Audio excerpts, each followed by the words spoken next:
she rolling? Yeah, she's rolling, dude. That's no bueno, no bueno. sorry, Mrs. Truckmaster. I'm sorry. Joshua. Sorry. There you go. Do the brakes work? Yeah, brakes, everything works. You just can't put it in gear. Watch it go in gear. Wouldn't that be weird?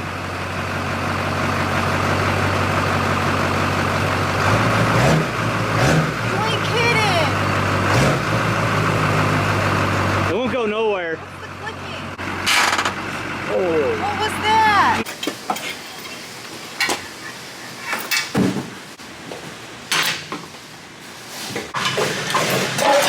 Yeah, buddy. Is that the dollar fell? Ryan definitely almost just lost his fingers on that one. Holy cow. Disconnect the batteries. I did. Okay. Alright, go ahead. Right here on the top. Yeah.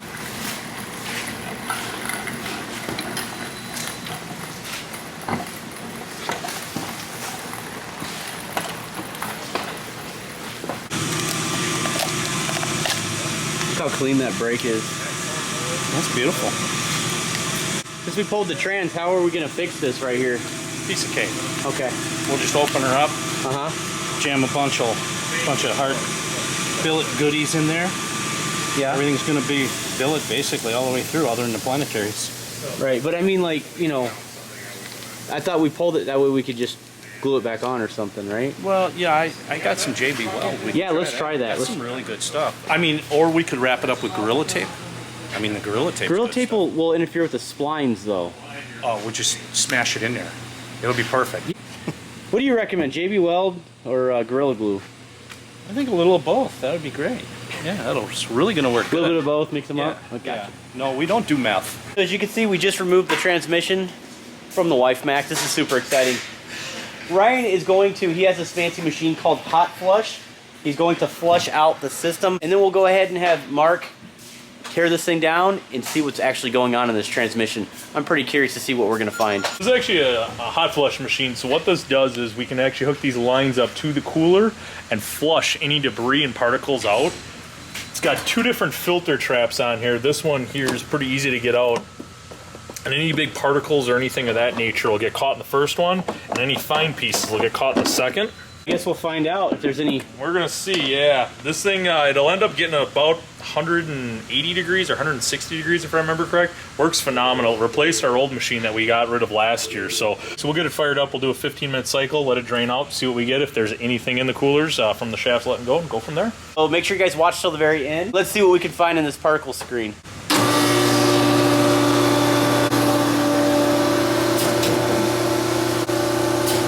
What's up, guys? As you guys can see in that clip right there, I snapped the output shaft. Clean, by the way. It doesn't look good. So let's go ahead and tear this transmission down.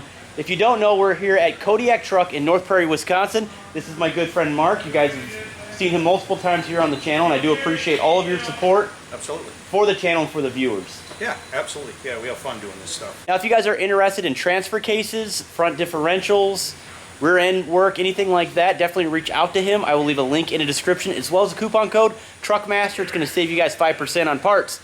With this thing having under 2,000 miles on it and only 4 pulls at the county fair and maybe a few tug of wars in the backyard with the YBridge. Where she beat you?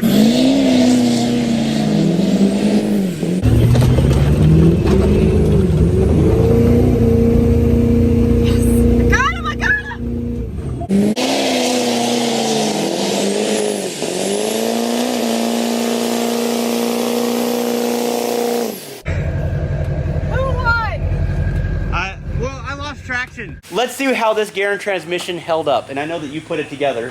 Yep. So I'd imagine there's going to be some burnt clutches, maybe not. You're the subject matter. What do you think? Here's my thought process. I don't think there's any burnt clutches, and here's why. The clutch is hooked up hard enough to break the output shaft. Good point, sir. So yeah. I don't think we're going to have any hot clutches or steels. I think we're just going to see normal wear and tear, and that's it. But we'll have to see. Stay tuned, guys. All right. Enough talking. We're going to go ahead and tear it down, and then once we tear it down, I pull out all the stops. I emptied my bank account. You guys are going to see what I purchased for this thing from Garand. and it's going to be worth your time. So stay tuned, guys. Let's go ahead and get this ripped apart.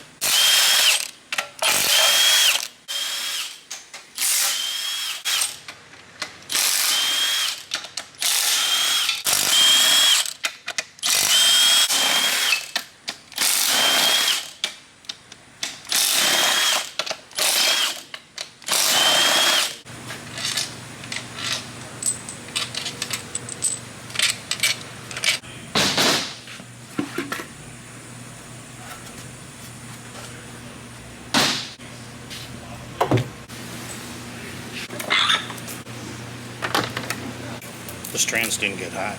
When they get hot, they melt the gasket right on there. Oh, really? Yeah.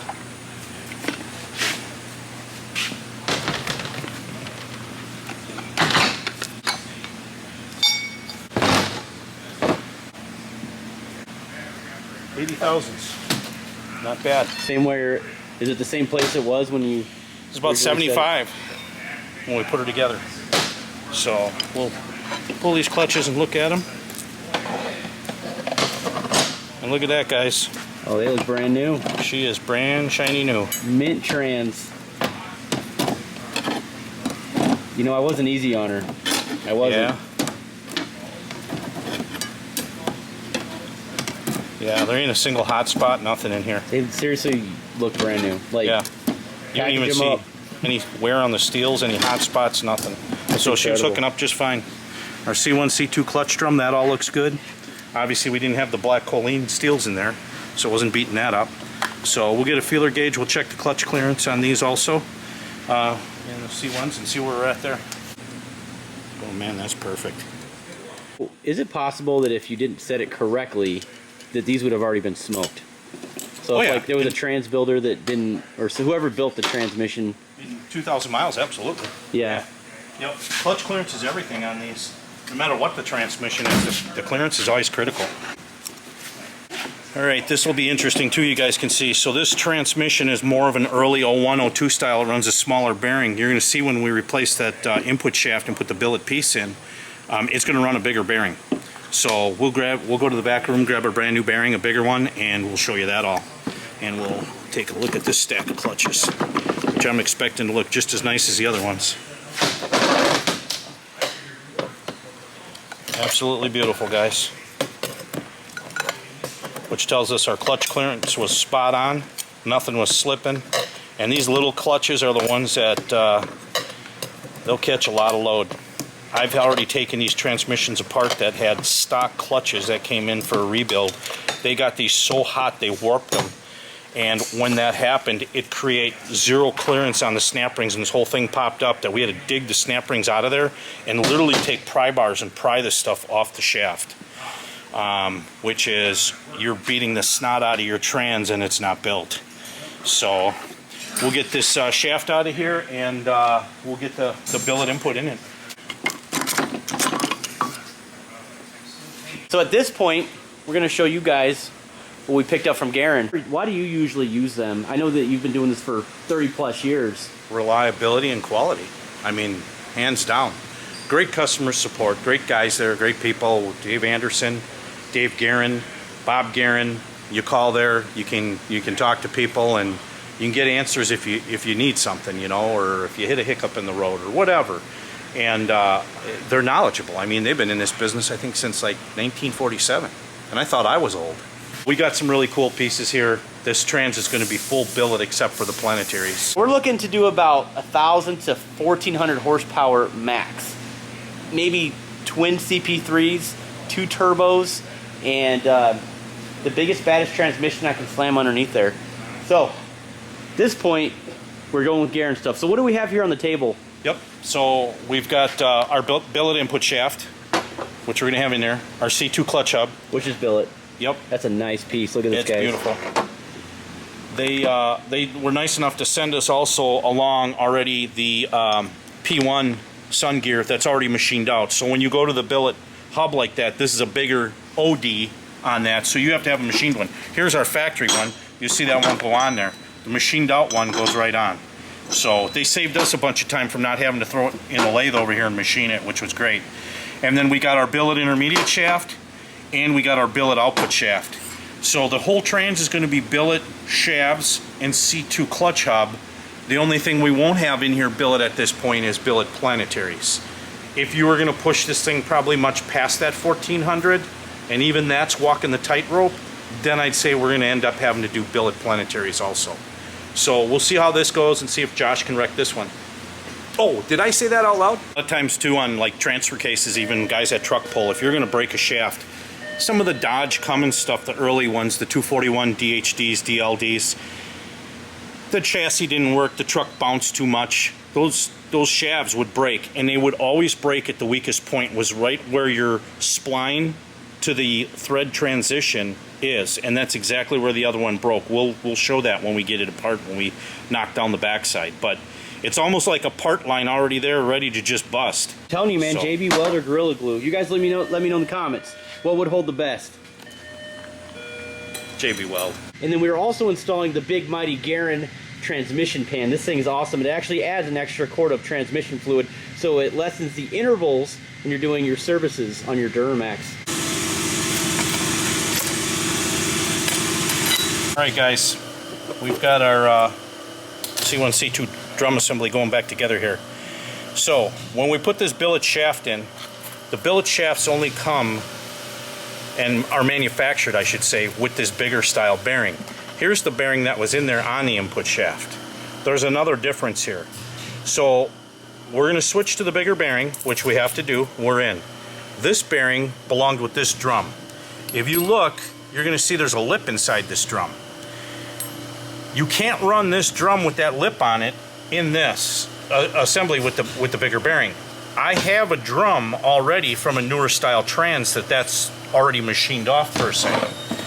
You could take this drum, you could chuck this in a lathe if you got the ability to do it, and you can machine this lip off and you'd be perfectly fine. You just take it down flat like this one is. But it'll hang you up otherwise when you're putting this back together if you don't have the right pieces and parts to do this.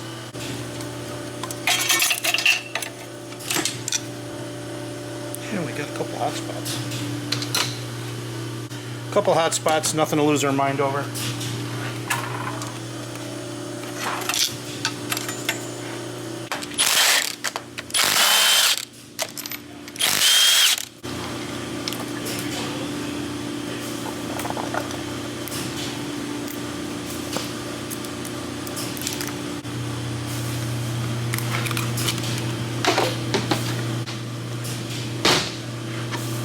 Come on, there she is. Woo. Let's look at the other part really quick. Example, this would be what it should look like on the back. And right here, obviously, that's where it snaps. So let's go ahead and look at the other upgraded billet part that we have here. Kind of compare the two. So you guys can see exactly where that thing broke. Right at that part line. If you look at the new one, you see right where that line is down in there. That's the exact same spot the stock one broke at. So we'll put the billet one in, and then the billet intermediate shaft. So here's our billet intermediate. This is our stock one. So it's really not a lot to go through to get these together, to put them together, because there's not a lot here. So we'll go ahead and put these parts in, put a new gasket on, get everything cleaned up and bolted back together. As he's working on this transmission, I did want to highlight something really quick. I do have the awesome PPE transmission pan, which, by the way, I do sell on my website. I'll leave that link in the description below. However, we are using the Garin transmission, the deep transmission pan that we just talked about here in the beginning of this video. So the reason why I'm switching out is because, and I just want to throw this in the video, we're going to be throwing this on a mystery build. So I want you to stay tuned for this one. It sounded a little corny, didn't it? Mystery build. Yeah, you know, sometimes it's good to keep suspense on the channel. Yeah. You know? Keeps them coming back. Figured I'd let you guys know about that. So that's why we're switching it out. But not only that, I love these pans as well. And it's just really going to complete this build because this is a full Garin build anyways. So, alright, let's go ahead and keep plugging away. Hey guys, so as you can see, the transmission is now completely assembled. So for some of you guys that are watching this and seeing that we're putting the used clutches back in there, although they do look really good, we're going to unfortunately have to go back into this transmission once we tear apart the WifeMax next year and get her all nice and spiffied up. Because again, I'm going all the way down to the frame. I plan on powder coating the frame, putting some twins on there as well as some more fueling. It was so long ago when I built this trans, I honestly couldn't remember what we put in this one. And when this project started, there was no 100 over injectors, gargantuan twin turbos, or any of that stuff. So I couldn't honestly remember what we had for clutches in here. And it's a nice built trans. It's probably a 700 horse trans, 750 trans, all day long. Take it, no big deal. Knowing where we're going to go with this thing next, Josh and I were talking about this off camera, and I really want to put hotter clutches in here. I want to do the brand new G3 stuff, and that's the best stuff out there in my opinion. We've built a bunch of them with that. You guys are going to say, well, why didn't you do it now? You had the trans part. Everything's been on a national back order. A lot of you guys know that have called here. Believe it or not, I still have the pile of transmission bills. I got 55 of them sitting on my desk. I'm sure some of you guys found another source for your transmission, and that's fine. You can't build what you can't get parts for. So knowing that these clutches have been on a national back order, it's frustrating for us and whatnot, but I'm thinking within 6 to 8 months we're going to be living in a different world here anyways, and things are going to be a lot different. With that said, I'm sure the parts availability will open up. I'm also going to reach out to Alto, because I do have some connections there that I've talked to in the past, and see if we can't maybe fast track a set of clutches for this thing. So when this thing comes back apart and he's going to powder coat the frame and everything, at that point in time, we'll get together again, get this trans back here, and we're going to go through it and put different clutches in it. These clutches will be great for anything else. I mean, I'll run these used clutches in one of my own transmissions. I have no issues doing that. Everything looked good. Couple minor hot spots, nothing to lose your mind over. So yeah, that's I think the route that I think we should go to make this thing as strong as possible. We're gonna go ahead and put it back in the truck. We'll go ahead and back it off the hoist. Maybe throw her on the dyno. So, all right guys, stay tuned. As you guys see, this thing's up to 176 degrees. The cool thing is when you actually hear that clicking like that, basically what's happening is it's pushing fluid through the machine, and then it pulls it back to try to break up any particles or anything like that. So we're gonna go ahead and shut the machine down now, power everything out, and we're gonna take that particulate filter out of there and see if there's any chunks or anything. This has ran about, I wanna say 3 15-minute cycles so far, so let's see what we can find.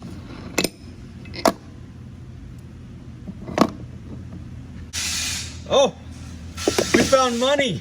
There's your problem. Yes.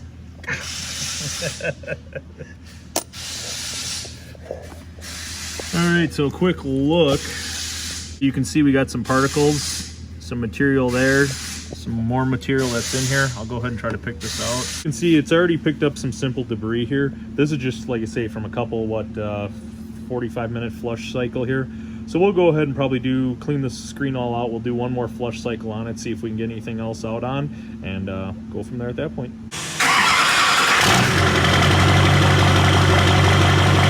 All right guys, transmission's built. We're gonna go ahead and take it on a little relearn. Then we're gonna go ahead and put it on the dyno and see what happens. I think it'll definitely turn more than 500 horsepower. I'm not sure, or not, we don't know.